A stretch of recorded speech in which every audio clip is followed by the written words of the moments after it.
आज हमारे पास एक बैच है, उसको हम EGR समझा रहे हैं। ये कार मैकेनिक का है। इनके 2 इंजन हो गए हैं, इनके बाद में हम इसको EGR के बारे में समझाएं। इनकी थ्योरी चलती है तो हम EGR के बारे में इनको समझा रहे हैं। ये हमारा EGR है जो BS4 BS6 में इमिशन को कंट्रोल करने के लिए दिया जाता है। इससे पावर भी बढ़ती है, इंजन का टेम्परेचर भी कम होता है, जो टेम्परेचर हीटिंग होती है वो इससे कंट्रोल होती है, और पिकअप भी बढ़ता है गाड़ी में। अगर इसकी प्रॉब्लम आ जाती है, ये चोक हो जाता है, EGR वाल अगर ख़राब हो जाता है तो ब्लैक स्मोक आने के चांसेस बढ़ जाते हैं।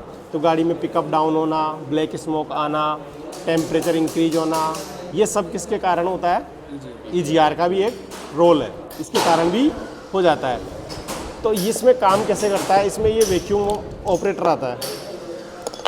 इसमें क्या होता है, ये वाल को ऑपरेट करवाने का काम करता है। ये मोटर रहती है, इसमें सोलेनोइड स्विच होता है। तो मोटर जब ऑपरेट होती है तो ये काम करता है कुछ ऐसे।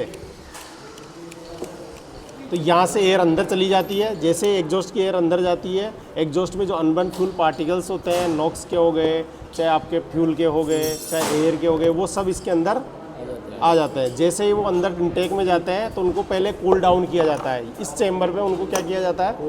पहले ठंडा किया जाता है, कूल डाउन किया जाता है, उसका टेम्परेचर कम किया जाता है, फिर उसको इस पाइप के द्वारा इंटेक मैनिफोल्ड में डाल दिया जाता है। ये पाइप ऐसे लगा रहता है, तो यहाँ से वो इंटेक मैनिफोल्ड में चले जाता है। इससे मेरी गाड़ी में पिकअप बन जाता है, पावर बढ़ जाती है, एवरेज इंक्रीज हो जाता है, टेम्परेचर कम हो जाता है, और पोल्यूशन भी कम हो जाता है। तो बेसिकली ये BS4 BS6 में लगाया गया। उससे पहले की गाड़ियों में ये नहीं आता था, फिर धीरे धीरे इम्प्लीमेंट करते करते हम यहाँ तक पहुँच गए BS6 से। हो सकता है BS6 के बाद में BS7 BS8 में कुछ और टेक्नोलॉजी आ जाए, लेकिन ये भी एक टेक्नोलॉजी है। जैसे अभी DPF आ रहा है, वो भी एक टेक्नोलॉजी है। तो ये हमारा बेसिकली क्या है? EGR है, जो हमारे इमिशन को कंट्रोल करता है, नॉक्स पार्टिकल्स को कम करता है, और आपके जो पार्टिकल्स हैं एयर और फ्यूल के मिक्सर को, उसको ये रिसाइकल करवाता है, जो अनबर्न रहते हैं उसको।